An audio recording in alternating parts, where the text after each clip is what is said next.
Obstacles to democratization. Another approach to assessing democracy's prospects is to examine the obstacles to and opportunities for democratization where it has not yet taken hold. As of 1990, more than 100 countries lacked democratic regimes. Most of these countries fell into four sometimes overlapping geocultural categories. Homegrown Marxist-Leninist regimes, including the Soviet Union, where major liberalization occurred in the 1980s and democratic movements existed in many republics. Sub-Saharan African countries, which, with a few exceptions, remained personal dictatorships, military regimes, and one-party systems, or some combination of these three. Islamic countries stretching from Morocco to Indonesia, which except for Turkey and perhaps Pakistan had non-democratic regimes. East Asian countries from Burma through Southeast Asia to China and North Korea, which included communist systems, military regimes, personal dictatorships, and two semi-democracies, Thailand and Malaysia.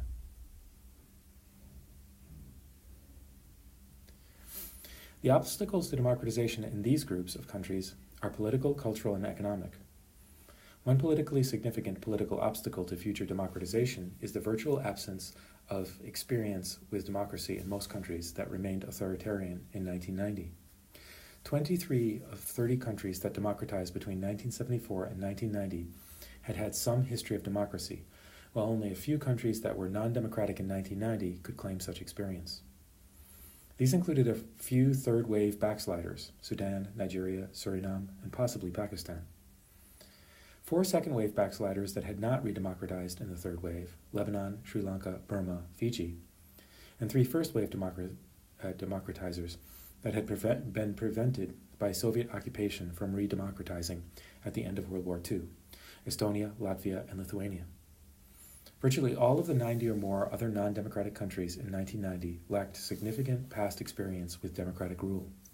This obviously is not a decisive impediment to democratization. If it were, no countries would now be democratic, but it does make it more difficult. Another obstacle to democratization is likely to disappear in a number of countries in the 1990s.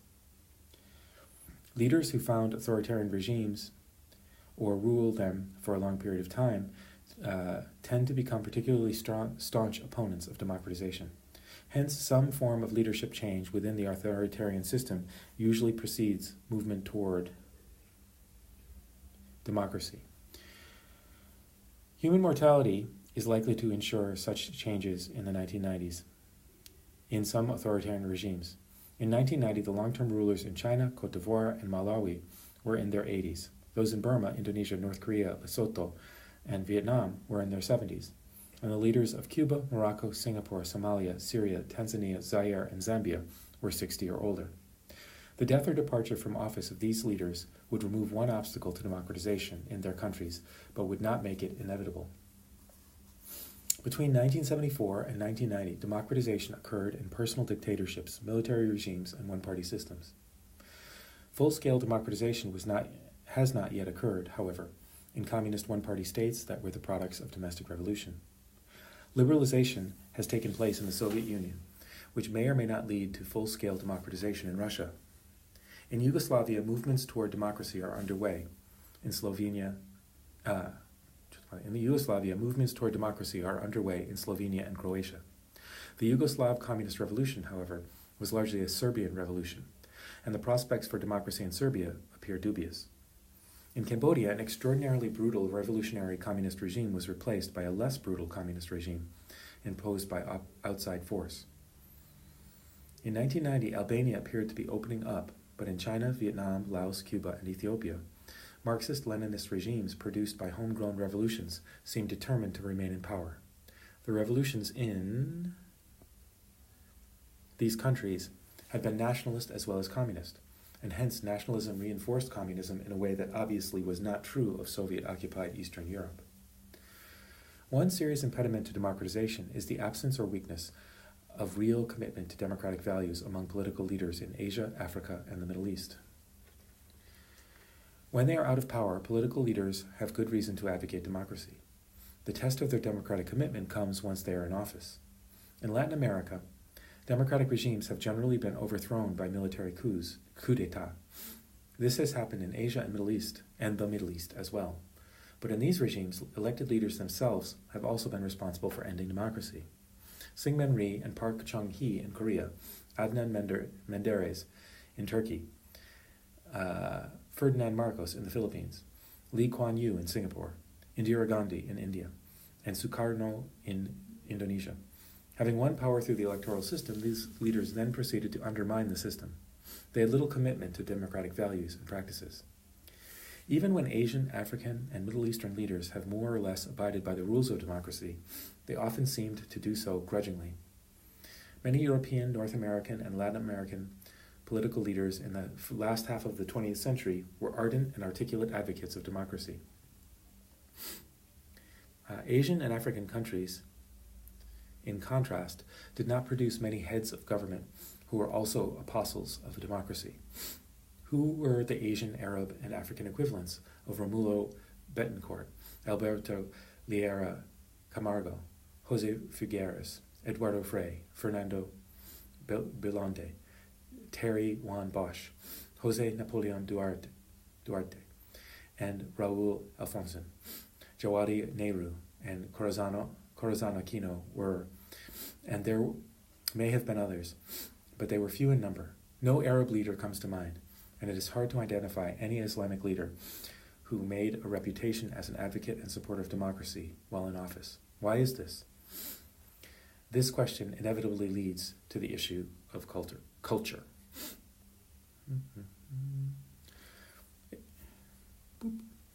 It has been argued that the world's great historic cultural traditions vary significantly in the extent to which their attitudes, values, beliefs, and related behavior patterns are conducive to the development of democracy.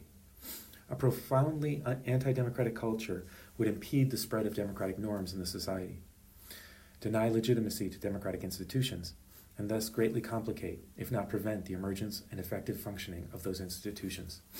The cultural thesis comes in two forms. The most restrictive version states that only Western culture provides a suitable base for the development of democratic institutions, and consequently, that democracy is largely inappropriate for non-Western societies.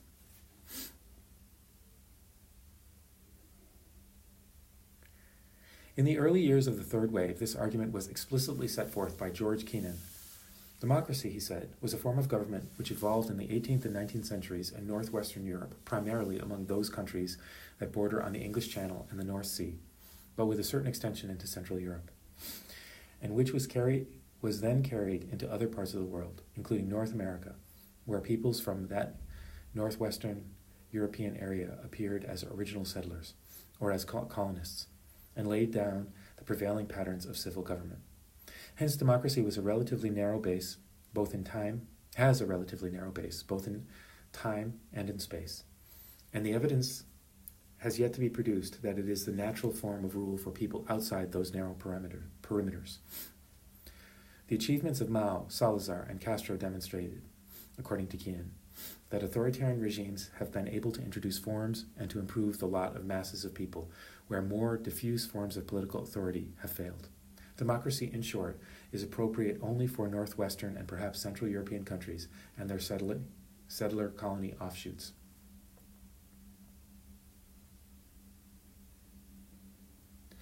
The Western culture thesis has immediate implications for democratization in the Balkans and the Soviet Union. Historically, these areas were part of the Tsarist and the Ottoman empires. The prevailing religions were Orthodoxy and Islam, not Western Christianity. These areas did not have the same experiences as Western Europe, with feudalism and the Renaissance, the Reformation, the Enlightenment, the French Revolution, and liberalism. As William Wallace has suggested, the end of the Cold War and the disappearance of the Iron Curtain may have shifted the critical political dividing line eastward to the centuries-old boundary between Eastern and Western Christendom.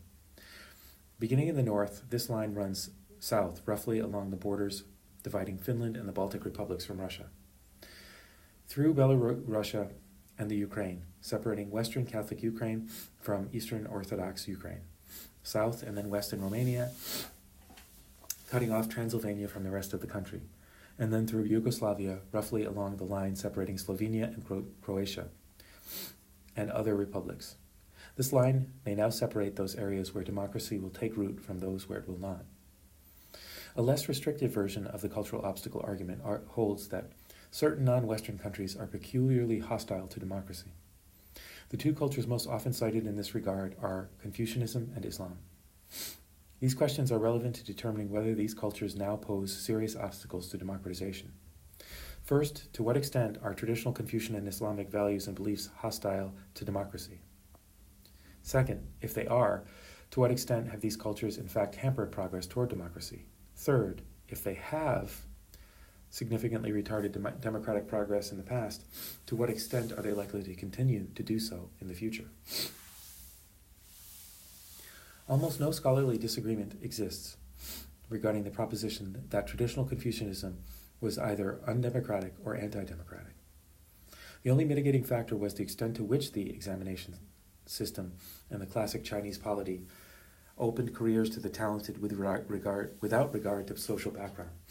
Even if this were the case, however, a merit system of promotion does not make a democracy. No one would describe a modern army as democratic because officers are promoted on the basis of their abilities. Classic Chinese Confucianism and its derivatives in China, in Korea, Vietnam, Singapore, Taiwan, and in diluted fashion, Japan, emphasized the group over the individual, authority over liberty, and responsibilities over rights. Confucian societies lacked a tradition of rights against the state. To the extent that individual rights did exist, they were created by the state. Harmony and cooperation were preferred over disagreement and competition. The maintenance of order and respect for hierarchy were central values. The conflict of ideas, groups, and parties was viewed as dangerous and illegitimate. Most important, Confucianism merged society and the state and provided no legitimacy for autonomous social institutions at the national level. In practice, Confucianism or Confucian-influenced societies have been inhospitable to democracy. In East Asia, only two countries, Japan and the Philippines, had sustained experience with democratic government prior to 1990. In both cases, democracy was the product of an American presence. The Philippines, moreover, is overwhelmingly a Catholic country. In Japan, Confucian values were reinterpreted and merged with autochthonious, I'm not sure that's a word, autochthonious cultural traditions. Mainland China has had no experience with democratic government, and democracy of the Western style has been supported over the years only by relatively small groups of radical dissidents. Mainstream democratic critics have not broken with the key elements of the Confucian tradition. Modernizers of Japan have been, in Lu Xianpai's phrase, the Confucian-Leninists of the nationalist and communist parties. In the late 1980s, when rapid economic growth in China produced a new series of demands for political reform and democracy on the part of students, intellectuals, and urban middle-class groups, the communist leadership responded in two ways. First, it articulated a theory of new authoritarianism based on the experience of Taiwan, Singapore, and Korea, which claimed that a country at China's stage of economic development needed authoritarian rule to achieve balanced economic growth and contain the unsettling consequences of development. Second, the leadership violently suppressed the democratic movement in Beijing and elsewhere in June of 1989. In China, economic reinforced culture in holding back democracy. In Singapore, Taiwan, and Korea, on the other hand, spectacular growth created the economic basis for democracy by the late 1980s. In these countries, economics clashed with culture in shaping political development. In 1990, Singapore was the only non-oil exporting high-income country, as defined by the World Bank, that did not have a democratic political system. And Singapore's leader was an articulate exponent of Confucian values as opposed to those of Western democracy. In the 1980s, Premier Lee Kuan Yew made the teaching and promulgation of Confucian values a high priority for his city-state and took vigorous measures to limit and suppress dissent and to prevent media criticism of the government and its policies. Singapore was thus an authoritarian Confucian anomaly among the wealthy countries of the world. The interesting question is whether it will remain so now that Lee, who created the state, appears to be partially withdrawing from the political scene. In the late 1980s, both Taiwan and Korea moved in a democratic direction. Historically, Taiwan had always been a peripheral part of China. It was occupied by the Japanese for 50 years, and its inhabitants rebelled in 1947 against the imposition of Chinese control. The nationalist government arrived in 1949, humiliated by its defeat by the communists, a defeat that made it impossible for most nationalist leaders to uphold the posture of arrogance associated with traditional Confucian notions of authority. Rapid economic and social development further weakened the influence of traditional Confucianism. The emergence of a substantial entrepreneurial class, composed largely of native Taiwanese, created, in very un-Confucian fashion, a source of power and wealth independent of the mainlander-dominated state. This produced in Taiwan a fundamental change in Chinese political culture, which has not occurred in China itself, or in Korea or Vietnam, and never really existed in Japan. Taiwan's spectacular economic development thus overwhelmed a relatively weak Confucian legacy, and in the late 1980s, Chiang Ching-kuo and Li Tenghui responded to the pressures produced by economic and social change and gradually moved to open up politics in their society. In Korea, the classical culture included elements of mobility and egalitarianism along the Confucian components uncongenial to democracy, including a tradition of authoritarianism and strongman rule. As one Korean scholar put it, people did not think of themselves as citizens with rights to exercise and responsibilities to perform, but they tended to look up to the top for direction and for favors in order to survive. In the late 1980s, urbanization, education, and the development of a substantial middle class and the impressive spread of Christianity all weakened Confucianism as an obstacle to democracy in Korea. Yet it remained unclear whether the struggle between the old culture and the new prosperity had been definitively resolved in favor of the latter.